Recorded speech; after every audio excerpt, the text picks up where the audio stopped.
My name is Sophia Beverly, and I'm here speaking with. Cathy Beverly. Do I have your permission to record this interview? Yes, ma'am. Can you please spell your name as you would like for it to appear on the project? Cathybeverly. All right, thank you. All right. Can you tell me about yourself? What makes you unique? I'm a mother of 4 grandchildren, and what makes me unique is I get along well with others. Okay. Can you tell me about how you grew up? Well, I grew up in a apartment complex, which was known as Maple Street Apartments. Okay. Can you tell me a little bit more about Maple Street Apartments? Back then, it was an apartment where I guess low poverty. We didn't have much back in the days, but what we had, we made do with what we had. We had guys that was, they'll help us out when like the snowball truck come or around time for school. They'll help us with school supplies and school shoes and clothes like that. Okay, when you say we had guys that helped out, who were those guys that helped out? Like the older guys that worked and wanted to help the community. Basically, what I'm trying to say, they wanted to help the community, so they helped the ones that, parents that they knew was on low income, like welfare, as what we call it. Okay. And they'll buy shoes. They'll go around ask us what we want and what kind of shoes we wanted, and they'll buy them. And when school starts, that we'll get what we asked for. Okay. Can you say more about when the guys were assist and helped out? Did you consider them as like a male role model in y'all life? Well, yeah, we can. You can say that. Okay. Because they felt like they were older than we were, and they grew up the same way we grew up, so they want to give back to the community. So instead of just going out to any other neighborhood, they just helped the ones out that stayed in Maple Street Apartments. So we got a lot of stuff done through those guys. Okay. Who raised you, and can you describe how they raised you? My mom raised, it was me and 2 more siblings. She was a single parent. We didn't have much money back then, but the money she had, she made sure we was taken care of. We didn't have all of the name brand stuff, but what we had was nice stuff, clothes, shoes, things of that nature, school supplies. Okay. What was it like where you grew up? Can you paint a picture for me of your neighborhood or in the apartment complex you grew up in? The apartment complex I grew up in, it was, I guess, low poverty, but it was nice. It was, nowadays the apartments, some of the low income apartments that we have now is not like the one that we grew up in. The one we grew up in was like, even though it was a low income, they was nice apartments. Okay. Now you can go around to some of the low income apartments now. I wouldn't stay in. Okay. How would you compare that to Jackson? Back then? Mm-hmm. Back then, I think the officials that we had, they really cared about Jackson back then. Now, I think the people that we have in office, all they see is dollar signs in their eyes. Okay, so you think it's about money? It's about money now. Back then, it was about helping and just say, for instance, the water system. Mm-hmm. Back in the day, we didn't have this problem. Now, the water system is just, I just don't know what to say about it. Okay. So you think the leaders in Jackson is not putting the time, the effort back into the city to make it better, safe, and a livable Yes, ma'am. city? Yes, ma'am. Okay. All right. Can you tell the story of the day you moved to Jackson? Do you remember when you moved to Jackson? You always stayed in Jackson? No, I really don't remember the day I moved to Jackson because we from Rankin County. Okay. So when we moved to Jackson, I was a young girl when we moved in Jackson. But in junior high, I can remember elementary. Okay. 5th grade. Back then, in elementary, then the teachers really cared about the students. Okay. They really cared about us. Now it's like, and then back then when I was in 5th grade, we didn't have that many students in the classroom. Now you having too many kids in the classroom. I mean, we learned. Right. We didn't just only learn, we knew what we learned. Mm-hmm. Now it's just like they remembering now to move on to the next grade. Right. Okay. So when you was in the 5th grade, you said that y'all didn't have as many many students in one classroom versus nowadays? Right. Okay. I think we might have had like, give or take, might have been like 15 students in the classroom. Because I can remember we had like 3 or 4 5th grade classes. Okay, so y'all had more classes like of 5th grade versus 2 or 3. Yes, ma'am. Okay, so that means that the classroom was able to be divided into equal. Where one teacher won't have so many. Yes, ma'am. Okay. All right.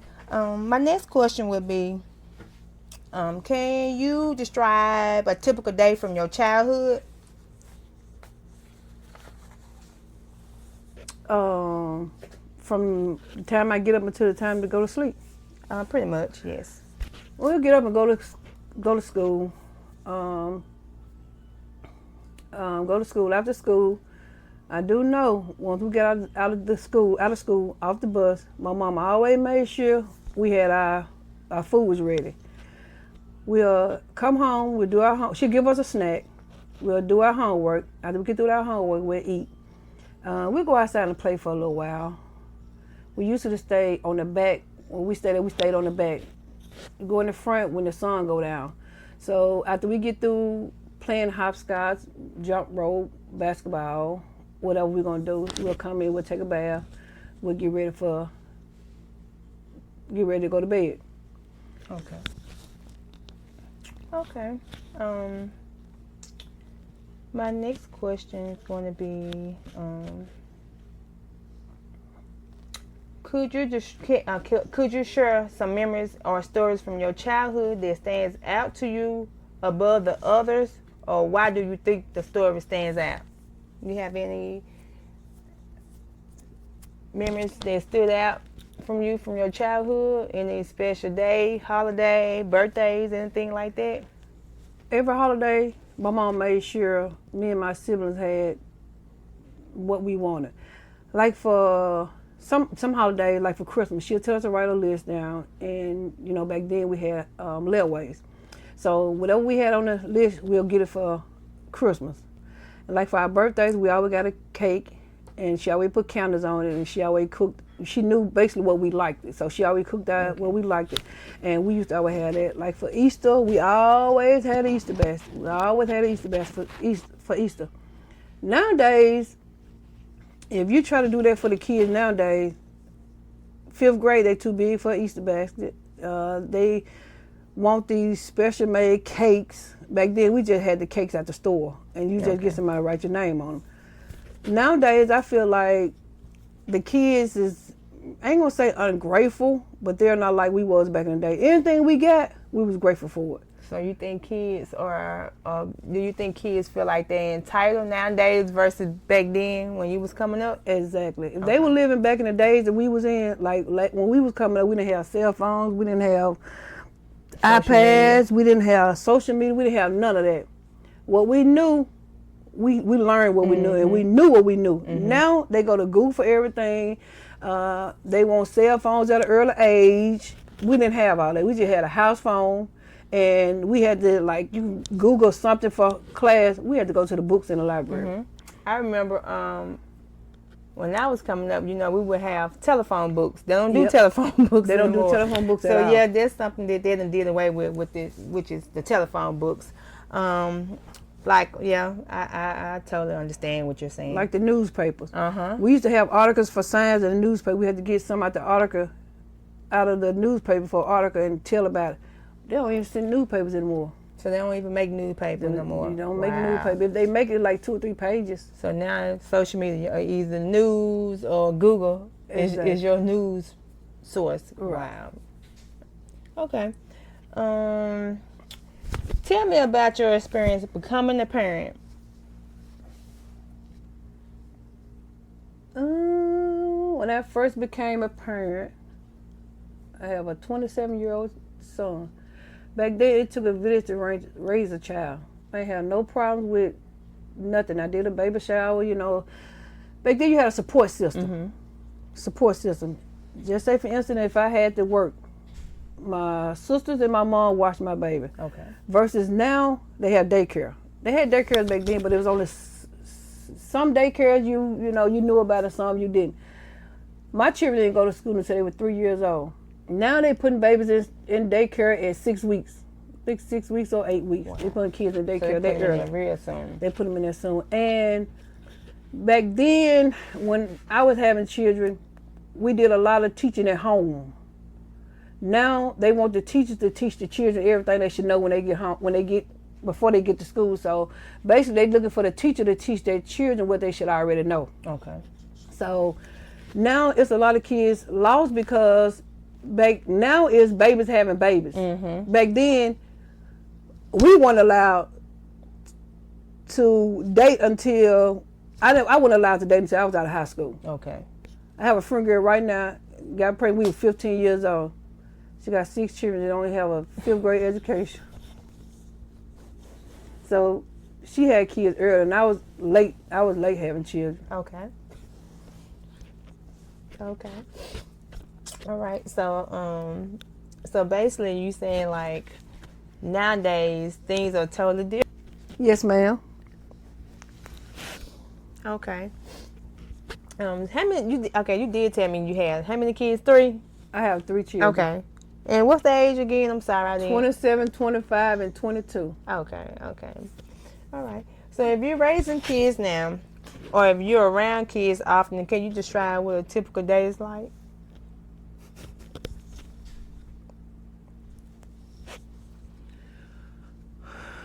Now the kids they go to social media. Social media, they want to be on social media all day. Give them a book. They're going to tell you nothing else in the book. They're going to tell you everything off social media. Are you referring about your grandkids? My grandchildren. Okay, your grandkids. Mm-hmm. Okay. All right. So what do you try to do to keep them from being on social media as much as they be on social media? I buy books, educational books. If they're going to be on social media, on my phone, I got was educational websites that they can only go to. Okay. And I monitor what they on. I don't let them just get on what they want to get. Like YouTube, I got this app from YouTube where it's only educational stuff that they can get on. Okay. All right. So you do try to implement like different things, expose them to different things, just YouTube. Yes. Okay. Or either social media. Okay. All right. My next question is going to be, how do you describe your role as a parent or a caretaker or a community member that's raising kids?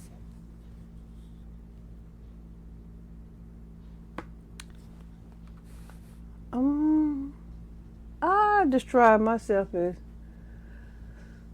I think I do a pretty good job, but a lot of kids say I'm too hard because I want to make sure they succeed in life. Okay.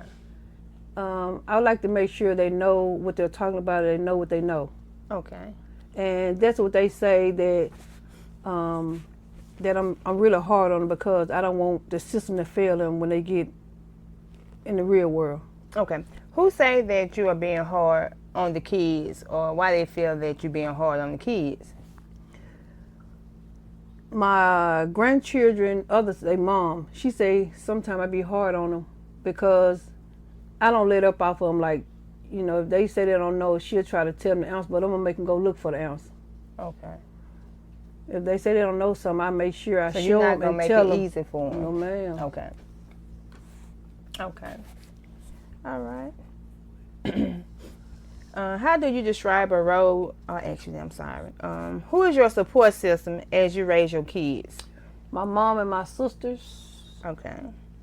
Are they dad around? He's around. Okay, he is around. Mm-hmm. Okay. So do he help? Do you get help from his side of the family? No, ma'am. I don't even know if they still exist. Okay. Can you describe what your support system look like? I had a strong support system. Okay. And who was your support system since you say you had a strong support system? My mom, my sister, my aunt. Okay. So you said your aunties as well? Mm-hmm. Okay. How do you compare the way you or other was raised versus the way children are raised today time? When we were raised, we was able to. When we were raised, we got a spanking, a whooping, a paddling. Nowadays, these parents don't even believe in spanking or whooping or trying to chastise their children. Just say if I got in trouble when I was coming up, I was corrected by the person that I did wrong in front of. Then they went to my mom. Now you can't tell these kids anything because a parent will get mad with you if you try to tell them what their child did. And the first thing you holler, my child didn't do that. Okay. So you think the comparison nowadays versus then, like parents allowed their village, like neighbors and people like that, if they witness their kids doing something, to intervene, versus now when the kid do something, you tell their parents, first thing they say, oh, my child didn't do this. So it's not like their village and their support like from back then versus now. Right. So you think that this not around as much as it used to be? No, ma'am. You and the neighbor be beefing for I don't know how long, and it was just a little that your son threw a rock and, say bust them out of window, and they try to say their child didn't do it. You sit there looking at their child. Okay. So it's just like the parents nowadays don't believe anything a person say about their child. Mm-hmm. Okay. Can you paint a picture of the neighborhood you live in? That I live in now? Yes, ma'am. It's a pretty decent neighborhood. Okay. And if you don't mind, could you tell me more? Like, is it in the north, south, west? I stay in North Jackson. Okay. I stay on a street with a lot of elderly people. I think maybe it might be me and another person. Might be not as old as the other people on the street because they bought their houses, so they've been staying over there for a long time. So. Okay. So your neighbor's been living there for quite some time? Mm-hmm. Okay. How do you feel about this neighborhood? I feel like it's a good neighborhood because you have neighbors that's gonna watch out for you. My lady across the street, my neighbor across the street, she speaks and she watches my house. And I got one on the left side of me, and they'll watch out for your house. And you got people that watch out for you. So you kind of have like some of your neighbors to look out for one another by them being elderly people, so you kind of get like that neighborly support and just doing neighborly things. Yes, ma'am. How do you think that the neighborhood you live in affect your ability to raise your kids or support the children in your community? The neighborhood I stay in now? Yes. I think they'll be real supportive. I feel like if I go talk to my neighbor across the street and ask her if my baby or my grandchild or whoever get out the bus, will she get them until I come home 15, 20 minutes? And I feel like she'll say yes because she's one of those elderly, God-fearing ladies. So I feel like she'll watch it for me until I get home. Okay. So you kind of feel like, you have that good, genuine support from neighbors that can be that village that you need, that you had once upon a time. Yes, ma'am. Back in the days. Do you think it's because of the age? It's most definitely because of the age. Okay. My next question is going to be, what are some of the ways that you have adapt to raising, what are some of the ways that you have adapt to the challenge slash opportunities that you encounter as raising your children in your community?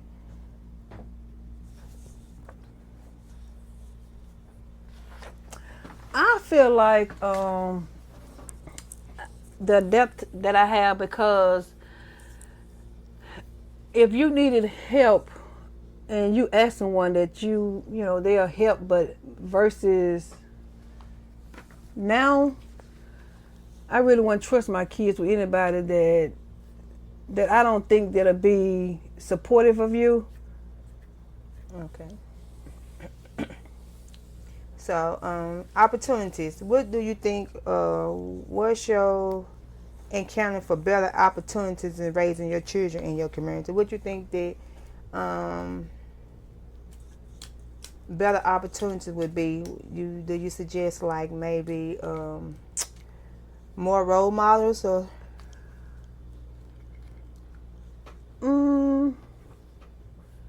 Yeah, I think more role models. Okay. Like for the guys, for the males, more role models, because females they'll help out. Right. But for the guys, we need more male role models in the community. Like like just say if I have a child that a male, and my neighbor next door come and ask me could he take him to cut grass. It won't hurt to say yeah, because that's a role model teaching him how to work. Right. Versus sitting at home, just walking the streets all the time. Mm-hmm. Do you think that the girl need role models as well as the guys? Yes, ma'am. Okay. They also need role models too. Okay. If you could paint a picture of your ideal community / environment raising children, what would it be like? If you could paint a picture. My community now, where I stay in? Yeah, your community now, or either your community, you can give me the comparison to where you came from to where you at now. Do you mind sharing that? Okay.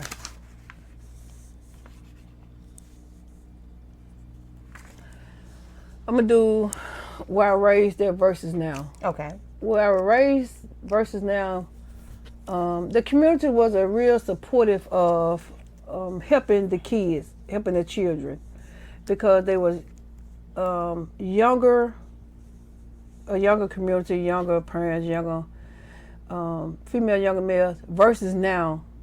The community I stay in now, they're like older, so they can't help out with the kids like the community that I was in, because the community I was in, they went out with us and played basketball and jump rope and everything, hopscotch and everything. Like versus now, they too old, they can't do that now. Okay.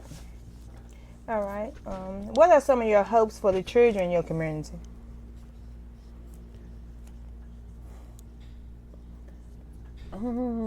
I just hope that we can teach our kids.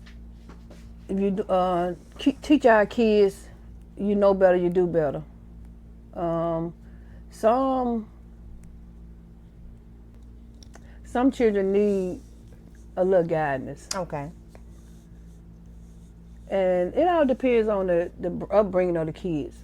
Okay. So you think more so the upbringing as if the parenting skills would probably be. So you saying like a lot of the parents that's doing the best they can raising their kids. And they basically just need a little help, because if they're working and the kids are at home, they need a little help with the children. Okay, a little bit more support. Mm-hmm. Okay. All right. I'm gonna go back to where we was talking about earlier. You stated that the support that you all had from the community where you was raised. Do you have like any special day, holiday, or anything that stood out to you that you want to talk about? Christmas. Christmas, okay. And what was special about Christmas? Can you tell me more? Christmas was the day that you got whatever you, but basically, I'm not gonna say whatever you wanted. Stuff that you've been wanting for the year, the whole year, you was basically able to get it because of the layaways for Christmas. Now we had layaways for other things too, but Christmas was the time that we felt like that you get toys or something that you wanted. Okay. And that was a special day for me. Christmas was a special day for you? Okay, okay. All right. My next question is, how do you predict that parents or caretakers will be raising children in our generation to come? All I can say is the generation to come gonna need a lot of help. Okay. It's gonna take that village, It's gonna like you take stated before. 2-3 villages. Okay. Because the generation that's for the future, they're gonna need some help. They're gonna need some help. Okay. Do you think like programs like Operation Shoestring need to be around? It need to be more centers like Operation Shoestring that could help the kids and Yes, ma'am. We need some more Operation Shoestring. I wish they can advance in different areas. Okay. Okay.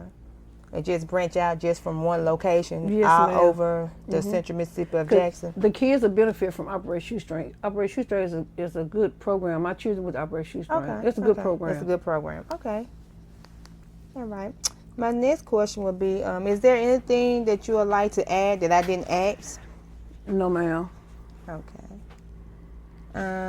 One more last. Okay. In what way do you think sharing your own stories and ideas that would benefit your children or child in the future? Your way of sharing your story. I think it'll help them. I think it'll help them because, you know, some kids look up to certain people. Okay. And kids have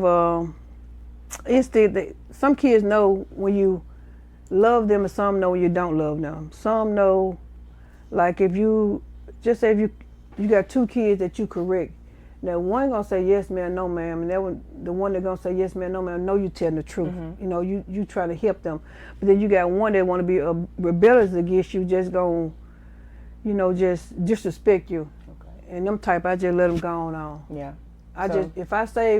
If I got two kids and if I save one, I think I did my job. Okay. So you feel like you can't save them all, but at least you could save 1 or 2.